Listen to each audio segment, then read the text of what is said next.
Hello, welcome to my channel Ermiza Ministry. Hari ini kembali lagi di pembacaan kita untuk hari yang ke-119. Oke, so mari kita berdoa. Ya Tuhan Allah Bapa kami yang bertakhta dalam kerajaan surga, terima kasih sekali lagi Engkau telah memberikan kami kesempatan untuk merenungkan firman Engkau dalam pembacaan kami di dalam buku Accountancy 1 Christ the Way. Tuhan, kami ingin Engkau sentiasa dengan kami melalui firman ini, dan kami ingin terus bertumbuh dalam nama-Mu. Ampunkan dosa pelanggaran kami, sertai kami, berikan kami hikmat kebijaksanaan sepanjang pembacaan kami. Terima kasih sekali lagi Tuhan. Semua ini saya serahkan dalam nama Tuhan Yesus Kristus yang telah menjadi juru selamat dan penebus kami. Amin. Sejam kita baca hari yang ke-119, Desire of Ages nomor 301 hingga 305. Dan bagi mereka yang berduka di dalam ujian dan kedukaan terdapatlah penghiburan. Pahitnya kesusahan dan penghinaan adalah lebih baik daripada bermanja-manja dalam dosa. Melalui kesengsaraan Allah menunjukkan kepada kita noda kotor di dalam tabiat kita, dan oleh kemurahan Allah kita dapat menaklukkan kesalahan kita. Pasal-pasal yang tidak tampak mengenai diri kita sendiri dibukakan kepada kita, dan ujian datang. Apakah kita akan menerima teguran dan nasihat Allah?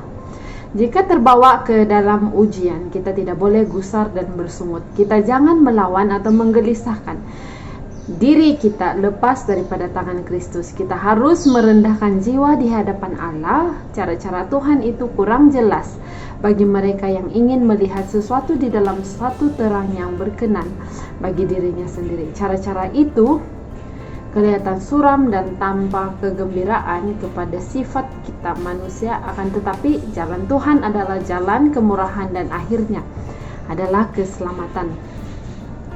Elia tidak mengetahui apa yang diperbuatnya apabila di padang belantara itu berkata bahwa ia sudah cukup lama hidup, dan ia berdoa agar ia mati sahaja. Allah dalam kemurahannya tidak menuruti dia pada waktu itu. Masih ada pekerjaan yang besar yang akan dikerjakan Elia, dan sesudah pekerjaannya selesai, ia tidak akan binasa dalam kekecewaan dan kesepian di padang belantara.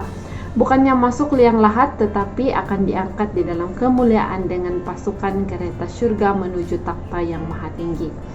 Firman Tuhan terhadap duka cita yang demikian ialah, aku telah melihat segala jalannya itu, tetapi aku akan menyembuhkan dan akan menuntun dia dan akan memulihkan dia dengan penghiburan juga pada bibir orang-orangnya yang berkabung. Aku mengubah perkabungan mereka menjadi kegirangan, akan menghibur mereka dan menyukakan mereka sesudah kedukaan mereka. Yesaya 57 ayat 18.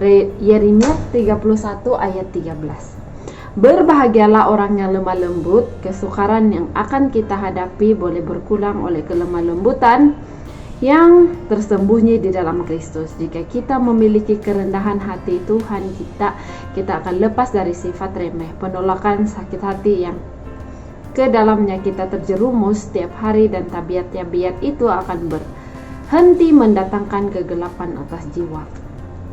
Bukti yang tertinggi dari ketinggian budi di dalam kekristenan ialah pengendalian diri orang yang ada di bawah kejahatan dan kebengisan. Gagal memiliki sifat tenang dan roh yang penuh kepercayaan, serta merampok Tuhan dari haknya untuk menyatakan di dalam kesempurnaan tabiatnya. Kerendahan hati itu adalah kekuatan yang memberi kemenangan kepada pengikut-pengikut Kristus. Itu adalah tanda hubungan mereka dengan pengadilan surga. Tuhan itu tinggi, namun ia melihat orang yang hina. Mazmur 138 ayat 6. Mereka yang menunjukkan kelemah lembutan dan kerendahan hati Kristus, itulah yang berkenan pada pandangan Allah. Boleh jadi dunia menganggap mereka hina, tetapi pada pemandangannya mereka tinggi nilainya. Bukan hanya yang bijaksana, yang besar, dermawan akan memperoleh paspor ke dalam surga.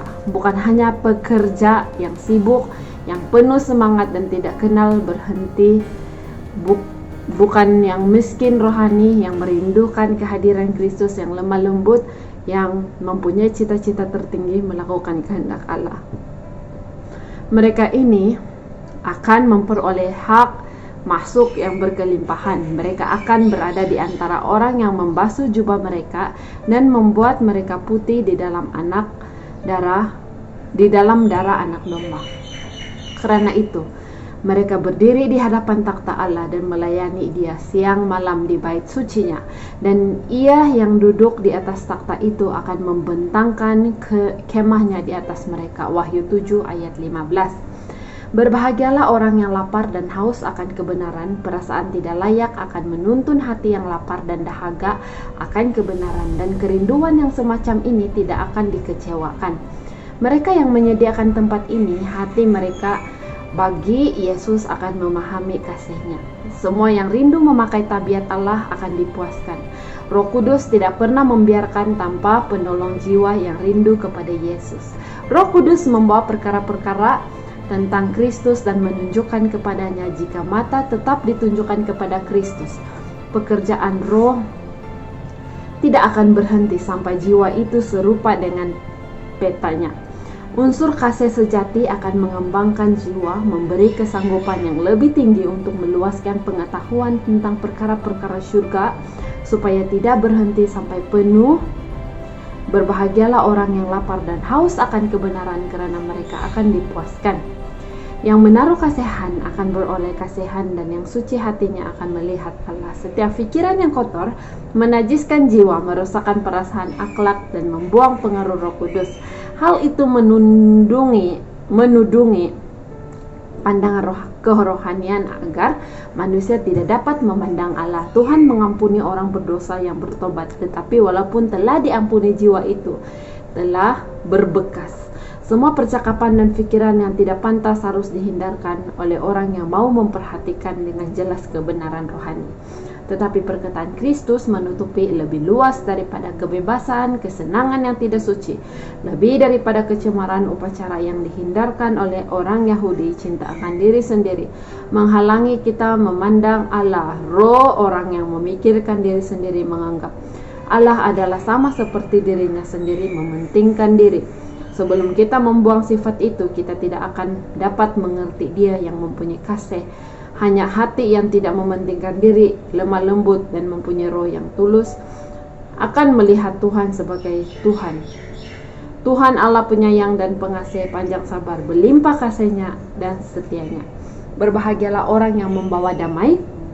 Damai Kristus lahir dari kebenaran. Damai itu selaras dengan Allah. Dunia ini berseteru dengan hukum Allah. Orang berdosa berseteru dengan khalqnya, dan sebagai akibatnya mereka saling bermusuhan satu dengan yang lain. Tetapi penulis Mazmur berkata, besarlah ketentraman pada orang-orang yang mencintai Taurat-Mu. Tidak ada batu sandungan bagi mereka. Mazmur 119 ayat 165.